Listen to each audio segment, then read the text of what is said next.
Hi viewers, welcome back to நம்ம சேனல். So இன்றைக்கி வந்து பார்த்திங்கன்னா வீட்டுக்கு வந்துட்டேன். ஸோ இனிமேட்டு தான் வந்து மதியானம் வச்ச சாப்பாடும் ரசமும் இருக்குது. ஸோ அதுதான் இதை பண்ண போகிறேன், சாப்பிட்டுக்க போகிறேன். பால் காய வைக்கணும். ஸோ இன்றைக்கி டே வந்து உழைப்பாளி தினம் எப்படி போச்சு, நல்லா எனக்கு போச்சு, உங்களுக்கு எப்படி போச்சு அப்படிங்கிறது சொல்லுங்கள்.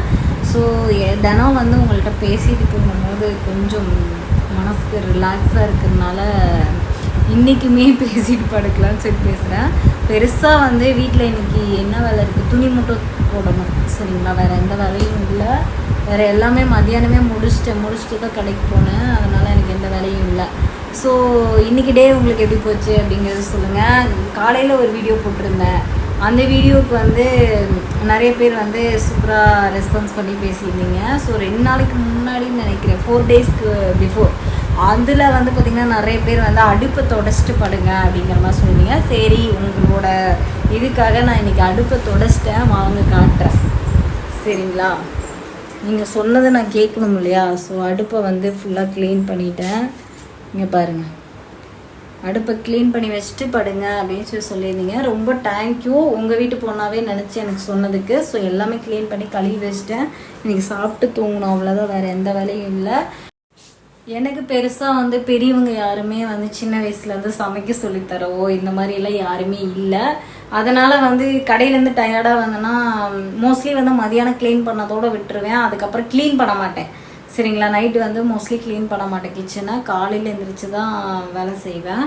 ஸோ அதனால் நான் வந்து பண்ணலை. ஸோ இனிமேட்டு வந்து நீங்கள் சொன்ன மாதிரி நைட்டு வந்து அடுப்படியை வந்து க்ளீன் பண்ணி வச்சுட்டு போகிறேன். நீங்கள் சொல்கிறது வந்து பெரியவங்களா சின்னவங்களாலாம் தெரியாது, நல்ல அட்வைஸாக இருந்தால் நான் எடுத்துக்கணும் இல்லையா. எப்படி சொல்கிறது, நல்லது யார் சொன்னாலும் கேட்டுக்கணும் அப்படின்னு எங்கள் வீட்டில் சொல்லுவாங்க. ஸோ நீங்கள் சொல்கிறத நான் கண்டிப்பாக கேட்டுக்கிறேன்.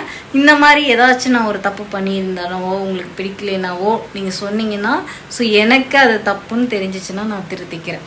ஓகேவா கைஸ். இப்போ வந்து நான் பார்த்திங்கன்னா மதியானம் வச்ச ரசமும் சாப்பாடும் இருக்குது, அதே சாப்பிட்டுக்க போகிறேன். அவ்வளோதான், துணி மட்டும் துவைக்க போடணும். அது துவைக்க போட்டோன்னா எப்படி இருந்தாலும் 11 மணிக்கு மேலே ஆயிரும். காய போட்டுட்டு படுத்து தூங்க போகிறேன். ஸோ வேறு ஒரு வேலையும் இல்லை. கடையை வந்து க்ளோஸ் பண்ணிட்டு வந்துட்டு கொஞ்ச நேரம் உட்காந்து ஃப்ரீயாக உட்காந்துருந்தேன். கொஞ்சம் டயர்டாக இருக்கிற மாதிரி இருந்துச்சு. அப்புறம் ஃப்ரெண்டு கூட எல்லாம் கொஞ்சம் கால் பண்ணி பேசிட்டு, இப்போ புதுசாக ஒரு ஃப்ரெண்டு எனக்கு அறிமுகமாக இருக்காங்க, அம்முன்னு சொல்லிட்டு முஸ்லீம் ஃப்ரெண்டு. அவங்க கூட கொஞ்சம் பேசிட்டு ஜாலியாக இருந்துட்டு அதுக்கப்புறம் இப்போ இனிமேட்டு தான் கண்டினியூ பண்ண போகிறேன். சரி, எல்லோரும் சாப்பிட்டு தூங்குங்க. தேங்க்யூ வியூவர்ஸ் எல்லாத்துக்கும். அம்முக்குட்டி உனக்குமே பாய். எல்லோரும் படுத்து தூங்குங்க. நெக்ஸ்ட் நல்ல ஒரு வீடியோவில் மீட் பண்ணுறேன். பாய்.